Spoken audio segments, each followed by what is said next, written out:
உங்கள் தந்திவன் தொலைக்காட்சியில் தினமும் ஒரு சர்ப்ரைஸ் மாலை 6 முதல் 7 மணி வரை காண தவறாதீர்கள். வடகிழக்கு பருவமழை தொடங்க இன்னும் 2 வார காலம் இருக்கிறது. 2 மாதத்தில் உச்சபட்சமாக அடுத்தடுத்த புயல்கள் வரவும் காற்றழுத்த தாழ்வு ஏற்படவும் வாய்ப்புகள் இருக்கிறது. இந்த சூழலில் சென்னை மாநகரம் தயாராக இருக்கிறதா, இந்த முறை வெள்ளத்திலிருந்து தப்புமான்ற கேள்விகள் இருக்கிறது. செய்தியாளர் ரமேஷ் மயிலாப்பூரிலிருந்து இணைகிறார். ரமேஷ், மயிலாப்பூர் பகுதியில் செய்யப்பட்டிருக்கக்கூடிய வடிகால் பணிகள் ஏற்பாடுகள் என்ன? இங்கே எந்தெந்த பகுதிகள் கடந்த முறை வெள்ளத்தில் சிக்கியது, இந்த முறை அந்த பகுதிகள் காப்பாற்றப்படுமா?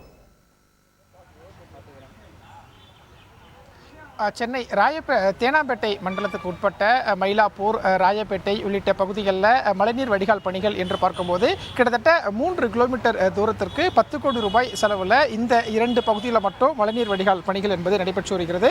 நாம் பார்க்கக்கூடிய இந்த காட்சிகள் என்பது மயிலாப்பூர் பகுதியில் இருக்கக்கூடிய ராயப்பேட்டை நெடுஞ்சாலை பகுதி. இங்கே பெரிய அளவில் பள்ளங்கள் தோண்டப்பட்டு மழைநீர் வடிகால் பணிகள் என்பது நடைபெற்று வருகிறது.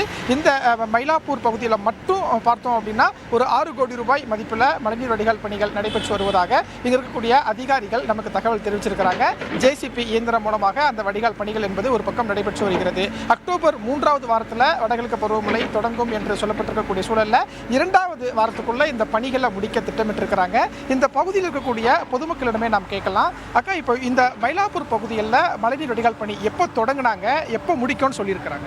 போன மாதம் தொடங்கினாங்க, 25 நாள் ஆயிடுச்சு, இன்னும் முடிக்கவே இல்லை. எல்லாமே இங்கே கஷ்டப்படுறோம். வியாபாரம் ஆகல, நடுப்புற பள்ளத்தை நோண்டிட்டு அவங்க பாட்டுன்னு வேலை முடிக்காமல் இருக்காங்க. எங்களுக்கு ரொம்ப பாதிப்பாக இருக்குது.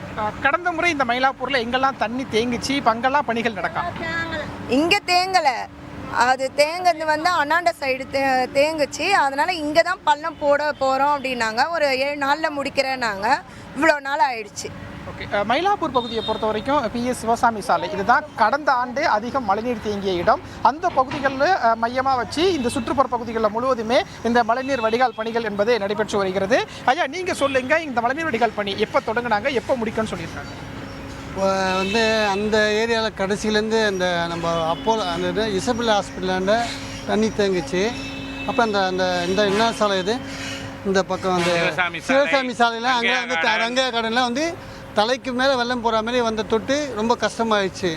அதுக்காக இந்த பாதையை இப்போ புதுசாக போட்டுக்கிறேன், இதை செயல்படுறேன்ட்டு சொன்னாங்க.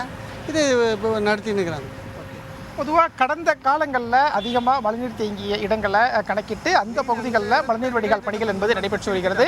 ஆனால் 2 வாரங்களில் பணிகளை முடிப்போம் என்று மாநகராட்சி தரப்பில் சொன்னதாகவும் 1 மாதத்துக்கு மேலாகியும் இந்த இடங்களில் பணிகள் முடிக்கப்படவில்லை. விரைவில் வடகிழக்கு பருவமழை தொடங்க இருக்கிறதுனால மயிலாப்பூர் மற்றும் ராயப்பேட்டை பகுதியை சுற்றி தோண்டப்பட்டிருக்கக்கூடிய பள்ளங்களை மூட வேண்டும் என்பதே இந்த பகுதி மக்களுடைய கோரிக்கையாகவும் இருக்கிறது.